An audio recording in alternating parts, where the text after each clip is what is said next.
Hey, I'm Cornelis, and this is Your Band is a Business.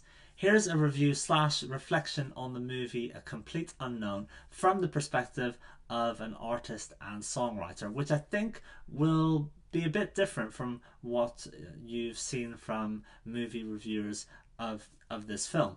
So it stars Timothy Chalamet as Bob Dylan, and it's based on a book called Dylan Goes Electric. Now, I've watched some reviews of this movie, and most of the reviewers describe this movie as a biopic, but I don't really see it that way. First of all, the movie only covers a select period of Bob Dylan's life and career. It covers roughly 1961 to 1965. Now, you can say, okay, that was an important, pivotal time for Bob Dylan for his own career, but in the context of wider popular culture, the music and culture of the 1960s. But I think there's a bigger reason why this movie focuses on that relatively short period of time, and it's not just for the obvious reasons. Now, as a musician and artist myself, I think the theme that I picked up on, or the theme that resonated with me, is the theme of creating yourself as an artist and how that relates to authenticity as an artist. Now, the the movie starts off with Bob Dylan. He moves to New York and he seeks out his musical hero Woody Guthrie and Pete Seeger. Now, or he meets Pete Seeger on the way in the process of seeking out Woody Guthrie.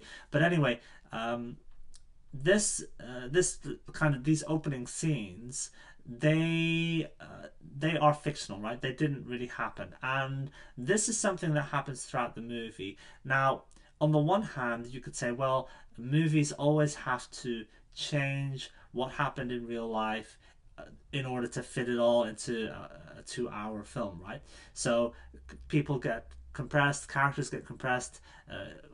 If it's two or three people, then they try and make it into one person, or they change timelines, locations, all that kind of stuff in order to make it a good movie. And we know that from movies where that are based on fiction, but the same will happen with movies that are based on real people or real events, because it's not a documentary, right? It's a movie, and a movie needs to keep people's attention and entertain in different ways. But I don't think I don't think the changes to what really happened are just for those obvious movie reasons. I think it goes to the heart of what Bob Dylan is about. Now, I'm not a Bob Dylan scholar, but I do know some things about him and his career. And one of the things I know is that he deliberately created an air of mystery about him. So he told conflicting stories about his background, and he was effusive as you could say. I think that's the right word. And Bob Dylan isn't even his full name, right? Because his last name is Zimmerman. I think I'm correct in saying, which is revealed in the film as well. Now, this is as a musician and artist, I don't necessarily look at that and think, oh, this person, Bob Dylan, is a deceitful person. No, I look at it from the point of view of a musician myself, as an artist, where you have to create a persona that is bigger than life. And in the film, Bob Dylan, Timothy Chalamet says, like, you have to if you want to be an artist, he says you have to be a freak, or either you have to be like really good looking, or you have to be a freak. You have to like stand out in some way, and so the Bob Dylan in the movie understands that and communicates that, but I think the movie, I guess, on a meta level, is doing the same thing because, like I said, I don't see this as a biopic because a biopic might start earlier in his timeline, what inspired him to to make music, to play the guitar, all that kind of stuff. But it doesn't. It starts further along in his life. He kind of pops out of nowhere and he starts, people ask him about his background, his girlfriend, or other artists that ask him, where are you from and what's your background and how did you get into music? And he is, he doesn't give straight answers. But I think, like I said, I think he's in the process of creating Bob Dylan, the character, the larger than life songwriter.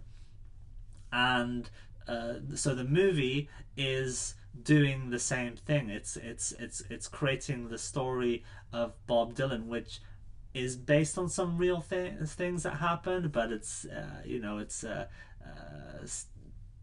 moving characters around, timelines around, things that happened in one place in the movie happened in another place, that kind of stuff. So on a meta level, it's doing what Bob Dylan did himself with his own career. And another theme of the movie then is, okay, what happens when you get fans and people, or whether it's fans or you enter into relationships based on you creating this character, because then people are relating to something that isn't entirely real, and then people have expectations. So this happens with Bob Dylan, right? Because he enters into relationships, he becomes famous, and then people, well, his girlfriends say to him, like, okay, who is Bob Dylan for real? I don't know anything about you. I've been going out with you for months or whatever, and I don't really know the real Bob Dylan. And Bob is like, well, who is the real me? What?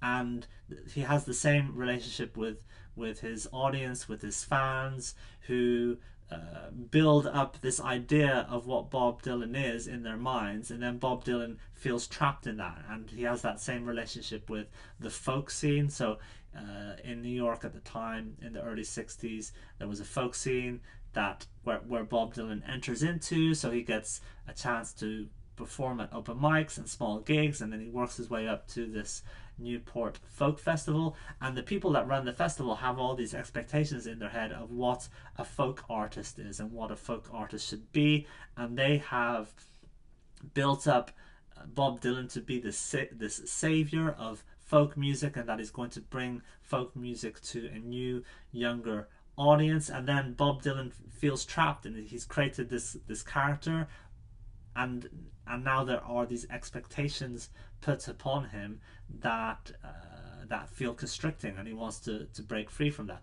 So as a musician and artist myself, although I don't have a huge fan base like Bob Dylan, I recognize that where in order to get attention from people, you have to almost turn yourself into this character, borderline parody, larger than life thing, because if you that's the way to break through all the noise, whether it's in real life or on social media. And you can say, oh, you don't have to do that, just be authentic, which I try to do myself.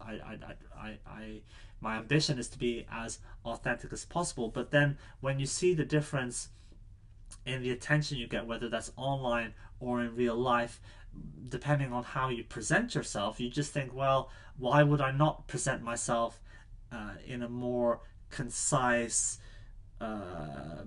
marketable way, because when I post something that a video in a certain way, or a picture that's been color graded in a certain way, or I'm wearing particular types of clothes, I get more attention, more likes, more people share my content. And the thing is, I'm not doing it just to fulfill my ego, like, oh yes, I'm posting on social media and now I feel good about myself. It's for the end goal of more people discovering my music. So it's a reality that I have to live with. And the same goes when I'm performing in real life. The way that I perform on stage, the things that I say to people, it makes a real difference in how people react to what I'm doing, and how many people will come up to me after a gig and tell me that they enjoyed it. I've performed hundreds and hundreds and hundreds of times. Maybe it's in the thousands now. So I know the difference between the way that I start a song or end a song. I've done it a thousand different ways, right? And I know the best way to start on stage. I know the best way for me to end a song that gets the best reactions. So I am, if I want my music to get out there for as many people to enjoy as possible, I have to play this game. We have a free choice. I don't have to do this, but I'm ambitious for my music and I want people to hear it. So I'm forced to play this game and make myself this larger than life character. Now I can see, if I was in Bob Dylan's shoes, how this could potentially feel like I'm creating this, creating restrictions around myself, this jail, a situation where people have certain expectations from me. So yeah, and I see this with lots of artists, big famous artists that have become famous with a particular type of music, the way that they dress, and heaven forbid they change their hairstyle, or they want to play a different style of music than what they've been doing for 4 or 5 years, and it's the end of the world, and people say that they've sold out and all this kinds of stuff. So I see that with a lot of famous artists, and the struggles they go through. Now, this is a high quality problem to have, right? I could only wish for hundreds of thousands of fans to be upset with me because I wanted to try a different genre, but it's still a real thing, and I think this is what the film is about. I don't think it's a biopic necessarily. It covers a small portion of his life and career, and as I said, I think the movie itself is doing the same thing. It's like creating the larger than life character that is Bob Dylan, and it's showing what happens when somebody experiences that, and then how it clashes with other people's expectations of who you should be going forward, and your internal sense of wanting to be authentic to your real self. But yeah, what happens when you've created something which it's based on your real self, but it's maybe more of a caricature. As I said, it's a larger than life thing. It takes on a life of its own. What if you want to go in a different direction?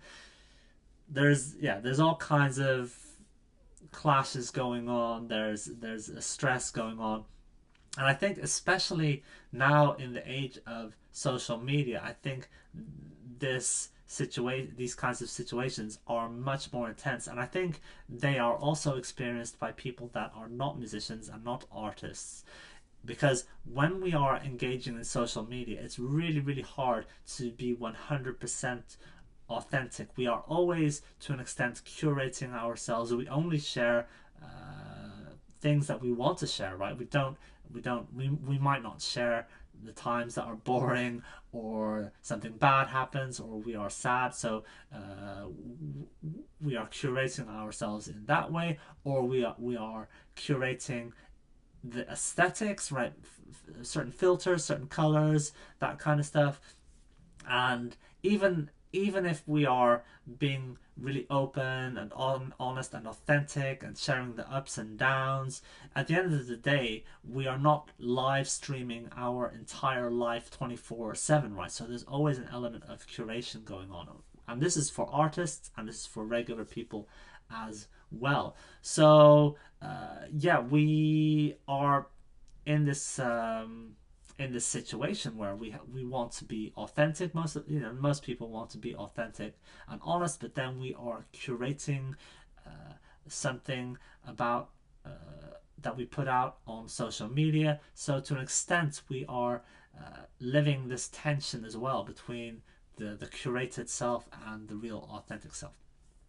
So I think those are the big themes that I picked up from this movie. And the some of the reviews that I read and saw, they picked up on the fact, okay, the narrative of the movie doesn't fit reality, and characters have their names changed and things like that. But as I said, I think that is part this is the Bob Dylan way, right? This is what Bob Dylan did himself. So I think that point of view misses the point of the movie, as it were. I don't think this is a biopic. It's more of an insight into the mind of Bob Dylan and what happened in that particular time of his life as a consequence of him creating Bob Dylan, as it were. Now, in terms of the performances, I'm not an expert in acting and stuff like that, but to me, everyone did really well, and I think Timothée Chalamet did really well. He learned to play the guitar and sing, so everything he does in that movie is real. So that was really cool. Maybe his voice was a bit too much of a caricature of Bob Dylan when he's just talking normally, because if you look at how Bob Dylan speaks in interviews, it's not this like this caricature that we see nowadays, which I think Timothée Chalamet kind of went a bit too much into. But then again, who knows? Maybe that was part of the movie where he's like saying, okay, it's like, this is a caricature of Bob Dylan. This is the creation of the larger than life socio-cultural thing that is Bob Dylan in the 1960s. Maybe I'm thinking about it too deeply, and maybe that wasn't the intention, but who knows. So anyway, overall, I did enjoy the movie. Can I recommend it to people? I think if you're a Bob Dylan fan, then yes. If you're into music and the history of music and that time period, then yes, I would recommend the movie. I'm not sure about the casual moviegoer, whether they would enjoy it. People that don't really have a connection with this music or this time or with artistry and musicianship, I'm not sure if they would enjoy it. That it might be a bit, I don't know, too slow, and the drama of it in terms of Bob Dylan ditching acoustic folk and going electric, I'm not sure how dramatic that would come across to people that are not really into this period of history, this period of pop culture, because you might, the significance of this might not really come across. I imagine, especially for younger people, they might think, well, okay, here's some old people, they were young back then, but like, here's some people playing acoustic music, and now here's another guy that plays acoustic music, and somehow it's revolutionary and better than what came before, and now he's playing an electric guitar, and somehow this is a huge shift in pop culture. They might not see it that way. It would just seem like a bunch of guys playing the guitar and singing. I don't know. Maybe that's not the case, but I wonder, perhaps.